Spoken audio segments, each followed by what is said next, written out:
ये है वो बता गए हैं, लेकिन इसमें लिख नहीं पाया। ये लिखा है कि मरने के लिए कौन सा समय अच्छा है। अब इसका एक अर्थ नहीं है, कई अर्थ हैं। कुछ तो लोग ये लिखते हैं जैसे समय, घड़ी, नक्षत्र, पल जो होता है पत्रा में होता है और उसमें पंचांग वगैरह में जो पंडित लोग, विद्वान लोग लिख गए हैं, कौन से नक्षत्र में बच्चे का जन्म हो तब अच्छा है, कौन से नक्षत्र में मौत हो तब अच्छा है।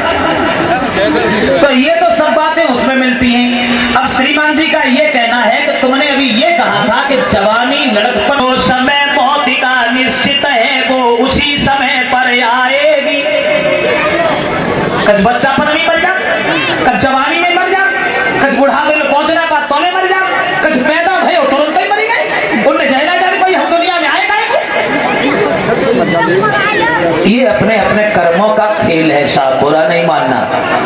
अब ऐसे हमारी समझ से तो मरना कभी का अच्छा नहीं है। मैं तो ये कहता हूँ कि भगवान ने सृष्टि रची है तो ये मौत काय को पीछे लगा दी, सब अमर ही बने रहते। ज्यादा सुंदर था, अच्छा लगता सबके साथ में, लेकिन जो आता है वो चला जाता है। ये सृष्टि का नियम है।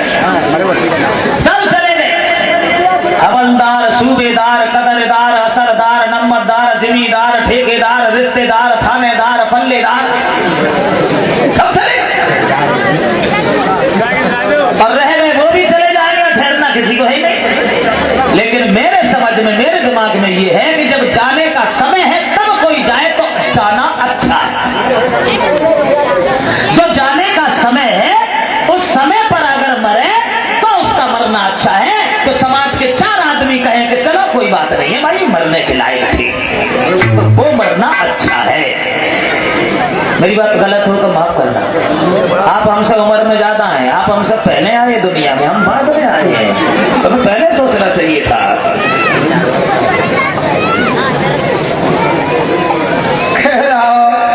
भगवान की दूसरी शादी,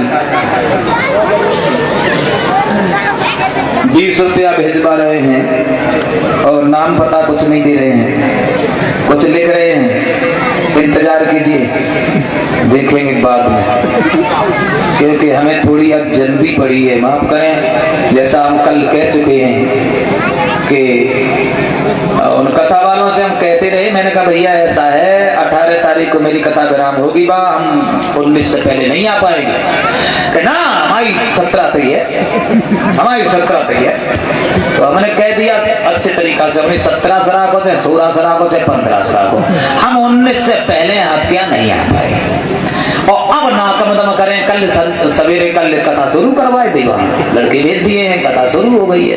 गुरुसाहिबगंज के पास में पता नहीं कौन सा गांव पड़ता, निकोमनपुरवा, वहां उधर उस क्षेत्र में, कन्नौज क्षेत्र में पुरना कहा था, पुरबा, सब पुरबा ही पुरबा है वहां, निकोमनपुरवा में कल कथा शुरू हो गई है और दूसरा दिन है वहां। तो ये सोच रहे हैं कि जल्दी जल्दी आपकी भी सेवा करने, और यहाँ से फिर हम भाग खड़े हों तो अब दिन में नहीं पहुंचेंगे तो घंटा खाड़ थोड़ी लेट लपेट पहुंच करके थोड़ी चीजों में भी संतुष्टि हो जाएगी। तो आइए देखें दूसरी शादी। पहली शादी दुखमिड़ी से भई, दूसरी शादी कहां से भई?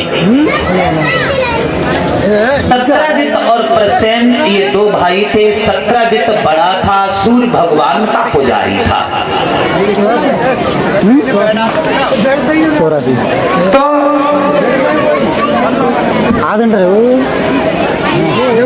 सत्राजित ने, तो सूर्य भगवान ने सत्राजित को एक श्यामंतक मणि दे दी थी। उस मणि को सत्राजित का भाई प्रसेन जंगल में लेकर शिकार खेलने चला गया। सूर्य की भांति चमक रही थी वो मणि, लेकिन एक शेर ने प्रसेन को मार दिया और मणि को मुंह में दाब करके शेर जंगल में भाग गया। जंगल में जामवंत ने शेर के मुंह में मणि देखी तो जामवंत ने शेर को मार दिया और मणि को लेके अपनी गुफा में चली गई। 4-6 दिन हो गए, जब प्रसेन लौट के घर पे नहीं आए तो सत्राजित को चिंता लग गई। सत्राजित को एक वहम हो गया, लगता है कि मेरे भैया को कन्हैया ने मार डाला, अन्यथा मेरे भाई को कोई मार नहीं सकता है। भैया के दुख में भोजन भी छूट गया, एक दिन सत्राजित की पत्नी ने पूछा कि महाराज तुम दुखी क्यों रहते हो? सत्राजित बोले माफ करे हम तुम्हें नहीं बताएंगे। बोली क्यों नहीं बताओगे? क्या मैं तुम्हारी पत्नी नहीं हूं? बोले इसीलिए नहीं बताएंगे, तुम हमारी पत्नी हो। पत्नी बोली क्या पत्नी से भी कोई भेदभाव रखा जाता है? बोले हाँ, सर उठा करके जीना चाहे इंसान तो कुछ बातों का ध्यान रखना चाहिए। किन बातों का? तो सत्राजित अपनी पत्नी से बोले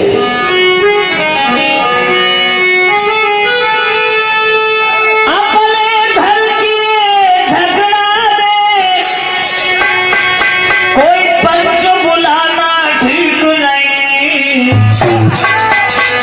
और चुगल फोर अडपिट कहीं पर उसे बचाना ठीक नहीं।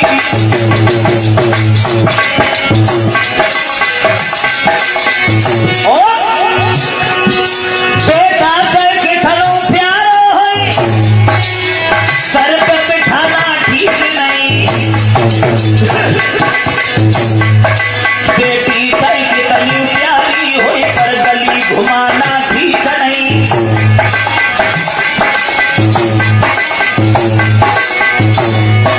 भैया करके तनो बैरी हो भेद छुपाना ठीक नहीं।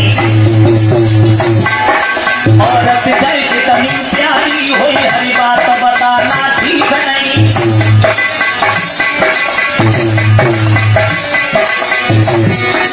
औरत की तनी उठे द्वार सही ये लक्षण सबसे आता है। तो पेट में बात की क्या पानी तक नहीं समाता है।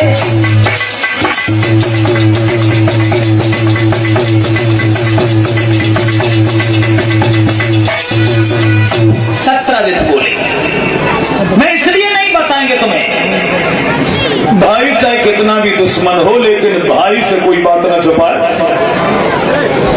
और इज्जत चाहे तो पेट की पूरी बात औरत को न बताए। नहीं होती है स्त्रियों के पेट में कभी कोई बात रुकती नहीं है, इसलिए उन्हें कोई बात नहीं बताना चाहिए। और ये सच है भाइयों, पूरे गांव में बात फैलाए में होए तो 10 आदमी से न कहो, एक स्त्री से कह दो और पिछेला से जोर कह दो का उसे कहियो ना। देखो भले ही रोटी खाई वो भूल जाए लेकिन बात कही वो ना भूल सकते। जल्दी जल्दी में एक बात और बताते चले, ये तो सभी लोग कह लेते हैं कि स्त्रियों के पेट में बात नहीं रुकती, औरतों के पेट में बात रुकत क्यों ना है? क्यों ना रुकते? तो महाभारत में हमें इस बात का प्रमाण मिला। महाभारत में हमने ये लिखा देखा है कि नारी जाति को इस बात का श्राप लगा है। ये श्राप किसने दिया? युधिष्ठिर ने। कब? जब महाभारत का युद्ध हो रहा था, कर्ण दुर्योधन की तरफ से लड़ रहा था, पांडवों ने बहादुरी से कर्ण को मार डाला, और जब दानवीर कर्ण मारा गया तो कर्ण के मरने की खबर पाकर के कुंती घर में बैठ करके बहुत रोई। जब कुंती रोई, युधिष्ठिर ने पूछा मां, दुर्योधन की तरफ से कोई भी मरता था तब तुम खुश हुआ करती थी, लेकिन कर्ण के मरने पर तुम क्यों रोई? भाई तुम्हारा क्या रिश्ता? तब कुंती ने कहा बेटा आज तक ये बात मैंने तुमसे छुपा करके रखी, ये कर्ण जो मारा गया ये तुम्हारा बड़ा भाई था, मेरे गर्भ से पैदा हुआ था, लेकिन कुआरे पे पैदा हुआ था, इसलिए समाज की लोक लाज के कारण मैंने उसे जल में बहा दिया था। आज वो मारा गया, आखिर को हमारा पुत्र था, मां होने के नाते मेरे आंसू आ गए। युधिष्ठिर के होश उड़ गए, कर्ण मेरा भाई था, इतनी बड़ी बात तुम आज तक छुपाए नहीं, तुमने मेरे हाथ से मेरे भाई का वध करा दिया, ऐसे न जाने कितने भाई भाई का वध करेंगे। तो आज से हम नारी जाति को श्राप देते हैं कि औरतों के पेट में कभी कोई बात रुक ही नहीं सकती। ये युधिष्ठिर ने कहा था। उसी दिन से महिलाओं में कमजोरी बन गई। सत्यजित ने अपनी पत्नी को सारी बात बताई कि कन्हैया ने मेरे भैया को मार डाला, लेकिन ये बात किसी से कहना नहीं। वे कहीं भाग करके दूसरे से कह के आए, वो कहीं तीसरे से, चौथे से, धीरे धीरे पूरी द्वारिका में बात चली गई। अन्याय कर रहा है द्वारिका का राजा, प्रजा के लोगों का खून कर रहा है। कन्हैया सोचने लगे, मैंने तो किसी का वध नहीं किया भाई, ये दोष हमें काहे को लगा दिया हुआ भाई। उस मणि का पता लगाने के लिए चल देते हैं। 15 जवानों को साथ लेकर के जंगल में देखा प्रसेन की लाश पड़ी है, उससे आगे पड़े, जब देखे शेर, और शेर से आगे गुफा। कन्हैया ने अपने साथियों से कहा, गुफा के द्वार पर तुम लोग रुको, और 1-2 दिन नहीं, 1 महीना रुको, गुफा में घुस के देखें इसमें क्या है। अंदर जब घुसे हैं तो भगवान ने गुफा में क्या देखा।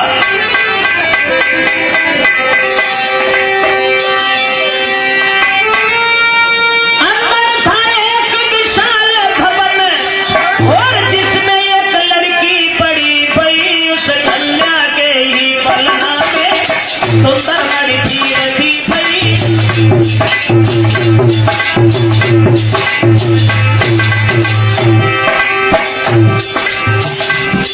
देखा एक लड़की लेटी है, उसी के पालना में मड़ रखी है, लेकिन लड़की ने जब भगवान कन्हैया को आते हुए देखा है,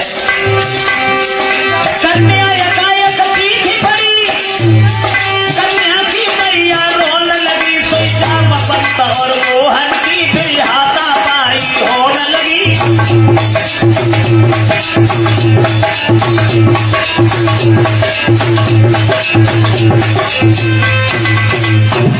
जामवंत अंदर से निकल आए और भगवान कन्हैया से भिड़ गए।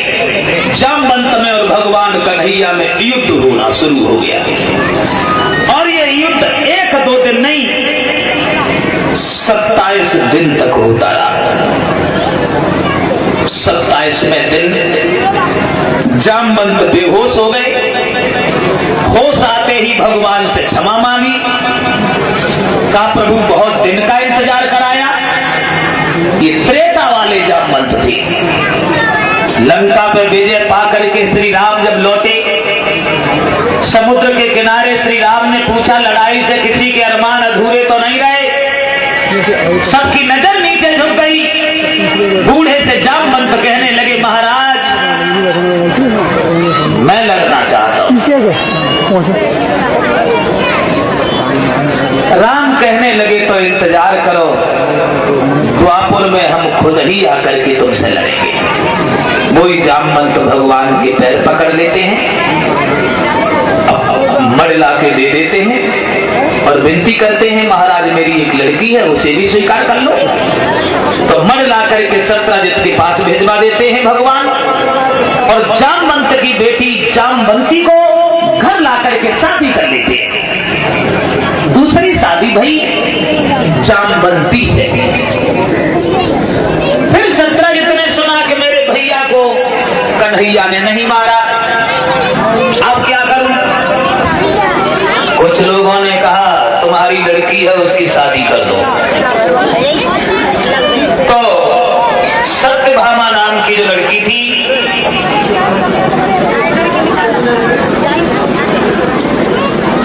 उसकी शादी कर दी। मरे भगवान ने नहीं दी और सत्यभामा से शादी कर दी। तीसरा विवाह सत्यजित की लड़की सत्यभामा से हुआ। 3 विवाह ये हो गए, रुक्मिणी, जामवंती, सत्यभामा। 3 औरतें घर पे मौजूद हैं। आओ आगे बढ़े। ये 100 रुपया हमारे पास आए हैं। शिवा यादव और करण यादव ग्राम मुखरना के रहने वाले हैं, और शिवा यादव और करण यादव की तरफ से 100 रुपया हमारे पास आए। 3 विवाह होने के बाद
जिधर जाओ उधर शादी तैयार, जिधर जाओ शादी तैयार। 3 औरतें घर पे मौजूद है घनश्याम। 5वां विवाह भगवान का उज्जैन के राजा बिंदुसेन की लड़की मित्रविंदा से हुआ। 6वां विवाह अवध के राजा वृषभनाथ की लड़की सत्या से हुआ। 7वां विवाह शीलभद्रा नाम की लड़की से हुआ और 8वां विवाह इनका भद्रभूप की लड़की लक्ष्मणा से हुआ। इस तरह 8 विवाह ये हुए। उसके बाद भौमासुर नाम का राक्षस था, जिसने ये सोचा था कि हम 20,000 लड़कियों से शादी करेंगे। सुंदर लड़की जहां मिली उसने पकड़ करके गुफा में बंद कर दी। धीरे धीरे धीरे धीरे 16,100 लड़कियां एकत्रित हो गई।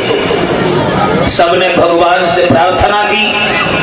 भगवान सत्यभामा नाम की लड़की को साथ लेके गए। उस राक्षस से युद्ध हुआ और उस राक्षस का उद्धार किया। 16,100 लड़कियों को जेल से निकाला। सबसे कहा अपने घर जाओ। बोली महाराज मैं नहीं जाऊंगी, मैं तो तुम्हारे ही साथ रहूंगी। तो सबको द्वारिका में लाए, सबसे शादी की। इस तरह भगवान कन्हैया के घर में 16,108 नारियां थी। 16,108 बहुत लंबा परिवार था। सबके 10-10 लड़का और एक लड़की पैदा हुई थी। भागवत में लिखा है कितने लड़का हो गए कन्हैया के? कन्हैया के 1,61,080 लड़का हुआ।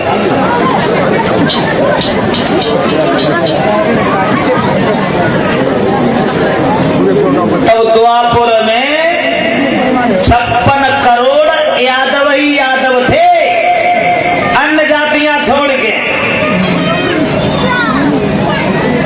1,80,000 वो 61,080 और 16,108 कन्याएं और इतनी औरतें। कैसे थरियां बुझती हुए हैं घर। आज के नरों से एक नारी नए समारी जाती।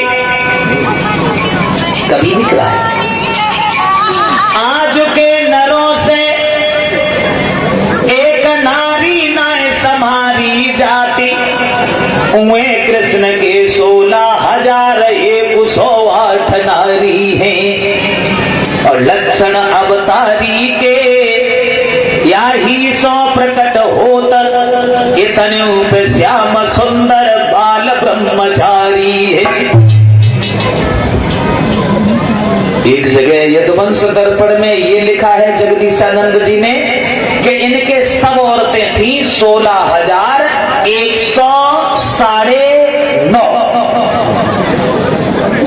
9.5 मतलब 1.5 और बाकी है। पहली रानी थी राधा। राधा और कृष्ण की शादी ब्रह्मा जी ने की थी भांडीर वन में। और आदि को विजा को बताते हैं। ये सब मिलाकर के 16,100